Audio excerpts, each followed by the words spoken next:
Indian economy की actual story start होती है from the movement when we got independence, that is during 1947. So that historic day of 15th August 1947 we got independence. उसके बाद ना हमें 3 साल लगे ये समझने में, अपने आप को समझाने में कि हाँ हमें आगे बढ़ना है और हमें ना अपनी इकोनॉमी को अब रिवाइव करना है। जो 200 ईयर्स में हमारे साथ ब्रिटिशर्स ने किया, अब हमें उसको ठीक करना है। तो हमारी इकोनॉमी के ना हमने फेजेस बना दिए।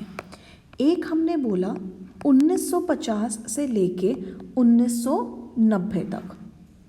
तो पहला फेज़ जब ब्रिटिशर्स हमारे साथ क्या बर्बादी कर चुके, that is our chapter 1 on the eve of independence. इस टाइम पे या इससे पहले हमारे क्या हालात थे, उसके बाद हमने क्या क्या करने की कोशिश करी।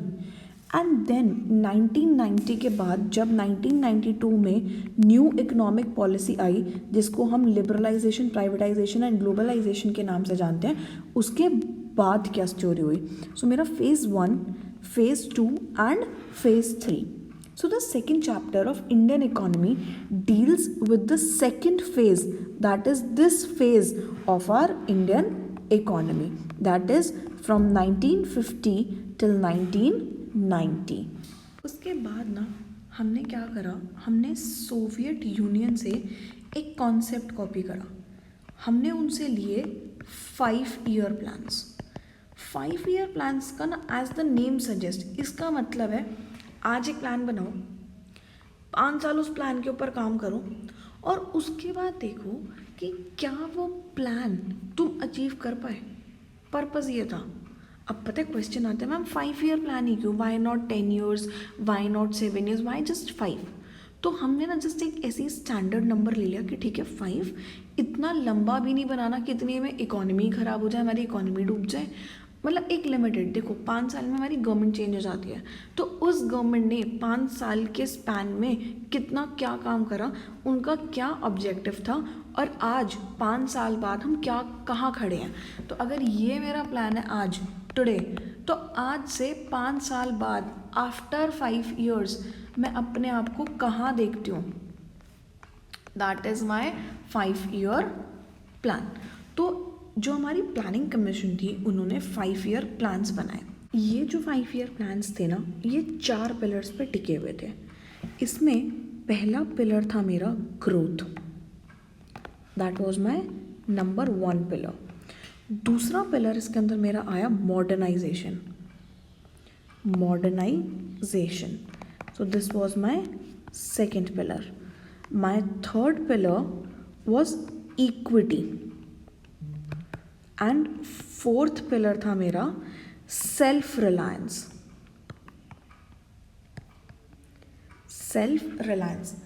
अब इन चारों को ना एक एक करके डिटेल में समझते हैं कि ये एक्चुअल था क्या। सबसे पहले हम बात करते हैं ग्रोथ के बारे में। नाम से तो ना हमें बहुत इजीली समझ में आ रहा है कि भाई ग्रोथ का मतलब ये हो गया कि मुझे अपनी इकोनॉमी की ग्रोथ करवानी है। सिंपल है, लेकिन एक्चुअली में मुझे कैसे ग्रोथ करवानी है, कैसे मैं अपनी कंट्री के अंदर गुड्स एंड सर्विसेज इंक्रीज़ करूँ, मैं कैसे आउटपुट इंक्रीज़ करूँ। ग्रोथ कैसे होएगी, एक कंट्री का आउटपुट इंक्रीज़ करके। आउटपुट बढ़ने से क्या होगा, जीडीपी बढ़ेगी।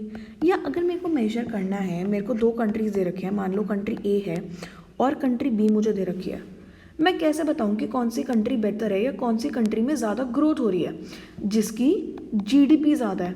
तो एक्चुअली ना ग्रोथ मेजर करने का इंडिकेटर क्या है, जीडीपी है। जितनी ज़्यादा जीडीपी उतनी ज़्यादा उस कंट्री के अंदर ग्रोथ है।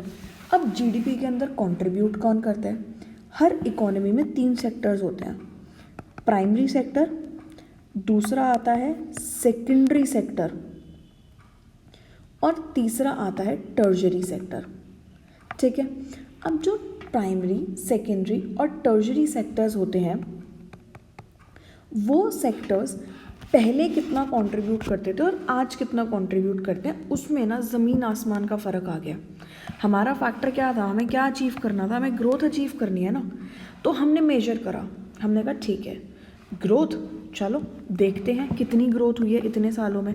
तो इसको कंपेयर करने के लिए हमने क्या करा, हमने देखा कि 1990 में हम कहाँ आ चुके हैं और 1950 में जब हमने शुरू किया था तब हम कहाँ थे।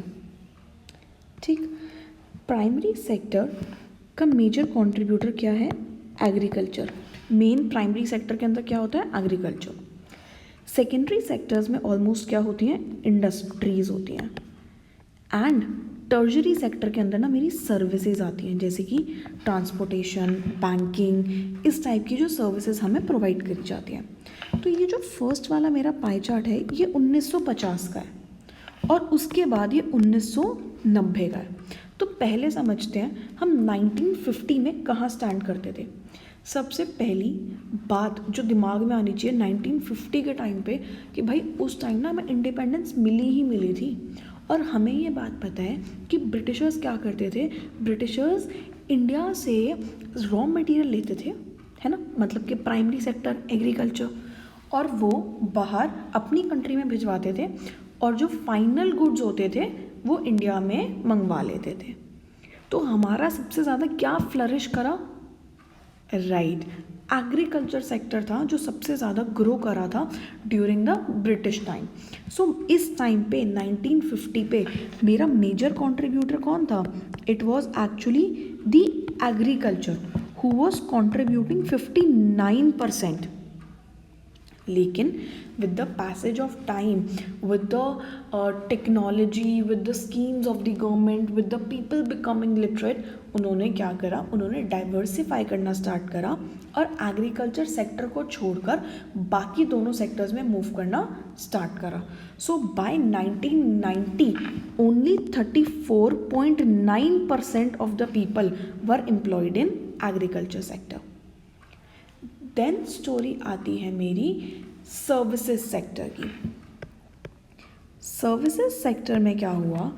पहले only 28% of the people were employed in providing services, लेकिन इसके अंदर ना पैसे ज़्यादा हैं, सबको लगता है कि इसके अंदर इनकम ज़्यादा होगी, तो मेजरली लोगों ने क्या करा? सर्विस सेक्टर में मूव करा और आज की डेट में जीडीपी में 40.5% कंट्रीब्यूशन हमारा सर्विस सेक्टर से आता है। एंड लास्ट आता है मेरा इंडस्ट्रियल सेक्टर, यानी कि मेरी इंडस्ट्रीज़। उस टाइम पे बहुत कम इंडस्ट्रीज़ थी क्योंकि ब्रिटिशर्स सेटअप ही नहीं होने देते थे। वो हमसे सिर्फ रॉ मटेरियल लेते थे और जो रॉ मटेरियल प्रोसेस होता था वो उनकी कंट्री में होता था। तो पहली बात तो लोगों के पास पैसा नहीं था इंडस्ट्री सेटअप करने के लिए, था भी तो ब्रिटिशर्स करने नहीं देते थे। तो सिर्फ 13% इंडस्ट्रीज़ थी 1950 के टाइम पे। गवर्नमेंट ने बहुत सारी स्कीम्स लाई, गवर्नमेंट ने इंसेंटिव्स दिए, स्मॉल स्केल इंडस्ट्रीज़ को इंसेंटिव्स दिए, जो एमएसएमईज था उनको फ्लरिश करने का मौका दिया। बट ठीक है, 13% से लेके आज हम 24.6% तक पहुंच गए कि इतनी इंडस्ट्रीज़ हैं।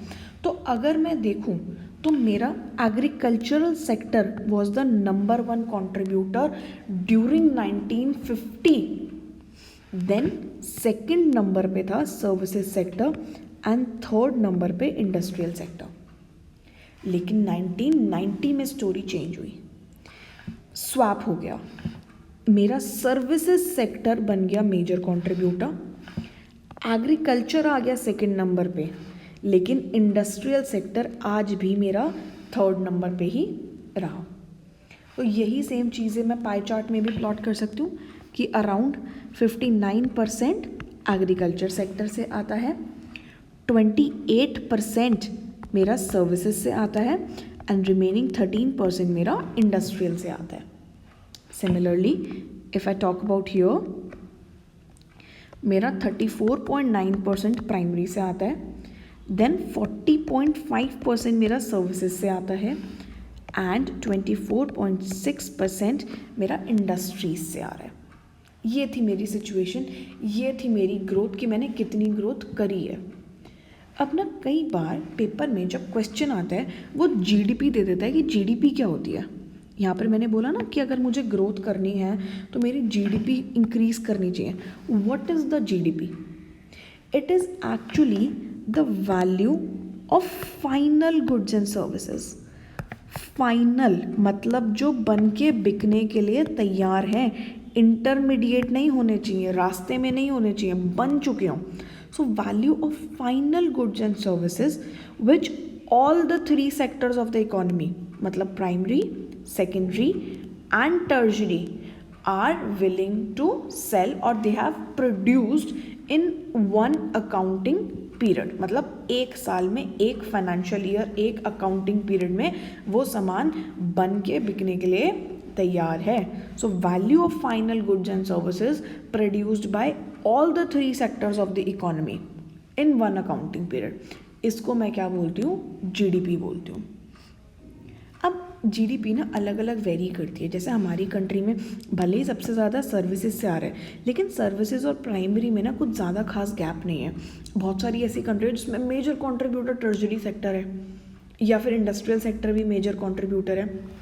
But still this is the point of growth, कि हमारा ये ग्रोथ का एजेंडा था जो हमें अचीव करना था, एंड हम कहाँ से कहाँ पहुँच गए इन दिस टाइम पीरियड. कि 1950 में हम कहाँ स्टैंड करते थे एज कंपेयर टू अब 1990 में हम कहाँ स्टैंड करते हैं.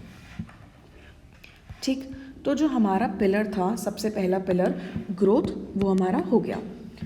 दूसरा पिलर आता है मेरा modernisation. Modernisation as the name suggest, modern होना. हम बहुत सारी चीज़ों में मॉडर्न होते हैं. हम अपने पेरेंट्स को भी बोलते हैं कि आपको अपनी सोच मॉडर्न करनी चाहिए. तो उस टाइम पे हमारी इकोनॉमी ने भी सोचा कि हमें अपनी इकोनॉमी में क्या लेकर आना है. Second pillar that is modernisation. Modernisation ना was simply related to introduction of new technology. मुझे अपनी इकोनॉमी में नई टेक्नोलॉजी लेके आनी है ताकि मैं इंडिपेंडेंट बन सकूं, ताकि जो गुड्स एंड सर्विसेज मेरी इकोनॉमी में प्रोड्यूस हो रहे हैं ना, वो इंक्रीज़ कर सकें, वो ज़्यादा हो सके. इसलिए मैंने बोला कि मुझे मॉडर्नाइजेशन चाहिए, मुझे नई टेक्नोलॉजी नहीं चाहिए, मेरे को काम करने का नया तरीका चाहिए. अगर सोसाइटी में पहले सिर्फ मेन काम करते थे, अब मुझे वुमेन से भी काम कराना है, या जिस तरीके की टेक्निक्स यूज़ होती थी मुझे वो टेक्निक इम्प्रूव करवानी है. तो these all things were included in modernisation, जो कि कुछ हद तक आई वुड से अचीव हुआ. इससे क्या होगा, मेरी ना सोसाइटी ग्रो करेगी, इससे प्रॉस्पेरिटी आएगी इकोनॉमी में, जो कि आई. देन थर्ड पॉइंट था मेरा, that was self reliance. Self reliance was the most important. Self reliance का मतलब है खुद के ऊपर डिपेंडेंट. जब ब्रिटिशर्स आए थे स्टार्टिंग में, तो स्टार्टिंग में वो ईस्ट इंडिया कंपनी लेकर ट्रेड करने आए थे, और कैसे ट्रेड करते करते कब 200 साल हमारी इकोनॉमी पे उन्होंने रूल कर लिया. तो हम ना डर गए.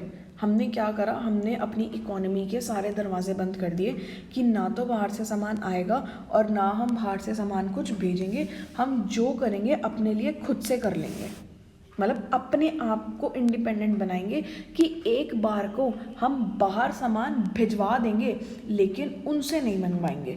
इसका सेल्फ रिलायंस का मतलब क्या है, that we need to avoid import of goods, और हमें खुद से सारा सामान बनाना है, खुद के पैरों पे खड़ा करना है.